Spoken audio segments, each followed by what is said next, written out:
Hello friends, इस video में हम देखेंगे इंटेंसिव एंड एक्सटेंसिव वेरिएबल्स या प्रॉपर्टीज़ के बारे में। तो इस वीडियो में हम देखेंगे कि जो हमारे वेरिएबल्स या प्रॉपर्टीज़ होते हैं, जितने भी पॉसिबल वेरिएबल्स या प्रॉपर्टीज़ होते हैं हमारे, उनको दो जो पोर्शंस है उसमें क्लासिफाई किया गया है, इंटेंसिव प्रॉपर्टीज़ और एक्सटेंसिव प्रॉपर्टीज़।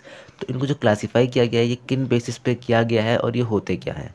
तो जो हमारा फर्स्ट है वो है हमारा इंटेंसिव प्रॉपर्टीज़। तो इंटेंसिव प्रॉपर्टीज़ क्या होता है, तो उसकी पूरा डेफिनेशन पहले रीड कर लेते हैं। The magnitude of N intensive variable doesn't depend on the amount of chemical substance in a given close system. तो जो हमारी इंटेंसिव प्रॉपर्टीज़ होती है ना, इनके बारे में बताया गया है कि जो इनकी इंटेंसिव वेरिएबल्स हैं या फिर प्रॉपर्टीज़ हैं, वो नहीं डिपेंड करती कि उनका मास कितना है या फिर उनका अमाउंट ऑफ सब्सटेंस कितना है किसी भी चीज़ का। उससे इंडिपेंडेंट है ये, जो मतलब अमाउंट ऑफ सब्सटेंस है ना किसी भी चीज़ का, जिस चीज़ की हमें प्रॉपर्टी देखनी है, तो उससे ये बिल्कुल इंडिपेंडेंट है। अगर जैसे कि देखो एग्जाम्पल से समझते हैं, जैसे कि हमारा टेम्परेचर ये मास पर डिपेंड नहीं करता टेम्परेचर, या फिर जो अमाउंट है या फिर उसको मास, क्योंकि मास बढ़ेगा तो ही अमाउंट बढ़ेगा एंड वाइस वर्स। तो जो हमारा टेम्परेचर है, ये जैसे कि अगर आप समझ लो कि कोई छोटी सी कोई चीज़ है, छोटा सा कोई कंपाउंड है, समझ लो 1 ग्राम O2 है, और यहाँ पे हम मान लेते हैं कि ये 10 ग्राम O2 है ना।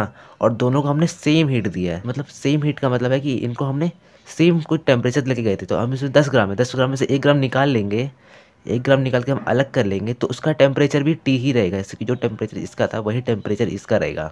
सेम है डेंसिटी का।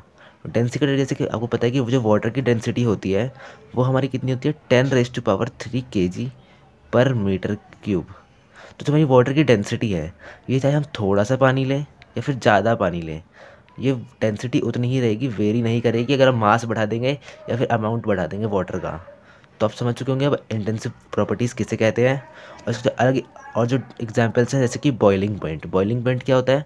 जो बॉइलिंग पॉइंट देख समझ लो 1 ml पानी का अगर बॉइलिंग पॉइंट 100 डिग्री सेल्सियस है, तो अगर हम 1 लीटर लेंगे तो उसका भी बॉइलिंग पॉइंट 100 डिग्री सेल्सियस ही रहेगा। तो मतलब वैसे ही हमारा मेल्टिंग पॉइंट भी है एक इंटेंसिव प्रॉपर्टी, जो कि मास अब अमाउंट ऑफ सब्सटेंस पे डिपेंड नहीं करती। और है हमारा एक स्पेसिफिक हीट कैपेसिटी। अब अगर कोई स्पेसिफिक हीट कैपेसिटी नहीं पता है तो बस इतना याद रखो कि जो हमारी स्पेसिफिक हीट कैपेसिटी होती है वो मास पे इंडिपेंडेंट होती है, क्योंकि ये पर यूनिट मास की निकलती है कि हीट।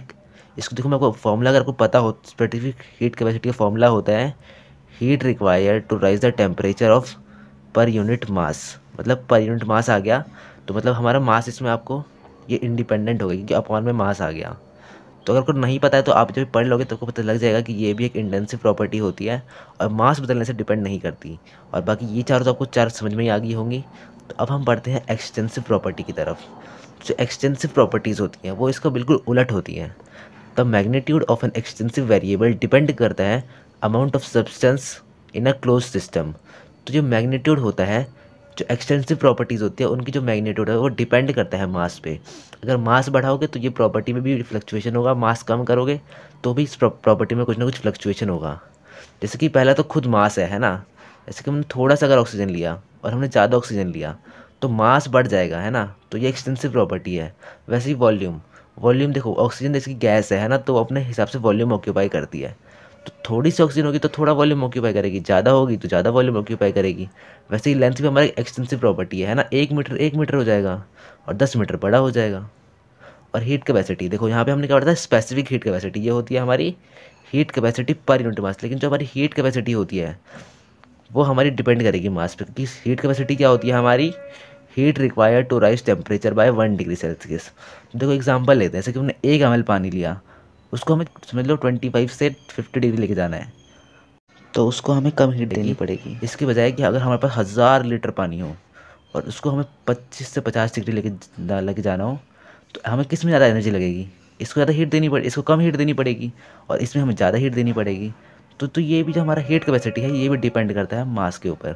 और जो हमारा एनर्जी है, एनर्जी में किसी भी टाइप की एनर्जी हो, हीट वर्क या फिर किसी भी डिफरेंट टाइप की एनर्जी हो, जैसे कि एग्जाम्पल के लिए हम पोटेंशियल एनर्जी लेते हैं, वो उसका फॉर्मूला हमें क्या बताया, mgh होता है। तो देखो मास पे डिपेंड कर रही है ये, तो मतलब ये हमारी एक एक्सटेंसिव प्रॉपर्टी है क्या, पोटेंशियल एनर्जी। सेम हमारी काइनेटिक एनर्जी होती है, काइनेटिक एनर्जी मास पे डिपेंड करती है, हाफ mv²। तो ये भी हमारी मास पे डिपेंड कर रही है। तो काइनेटिक एनर्जी भी क्या है, हमारी एक्सटेंसिव प्रॉपर्टी। और इसके अलावा जब आप थर्मोडायनेमिक्स में पढ़ते हो, इंथैल्पी, एंट्रोपी, ये सभी हमारी एक्सटेंसिव प्रॉपर्टी के अंदर आती है।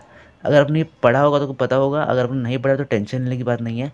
इस सीरीज में हम पूरा थर्मोडायनेमिक्स कवर करेंगे, तो आइए आगे ये सभी वेरिएबल्स आएंगे। तो होप इस वीडियो में जितना आपको मैंने पढ़ाया कि इंटेंसिव प्रॉपर्टीज़ क्या होती हैं और एक्सटेंसिव प्रॉपर्टीज़ क्या होती हैं, वो आपको समझ आ गया होगा। अगर आपको कोई प्रॉब्लम रह जाती है then let me know in the comment section. Till then bye.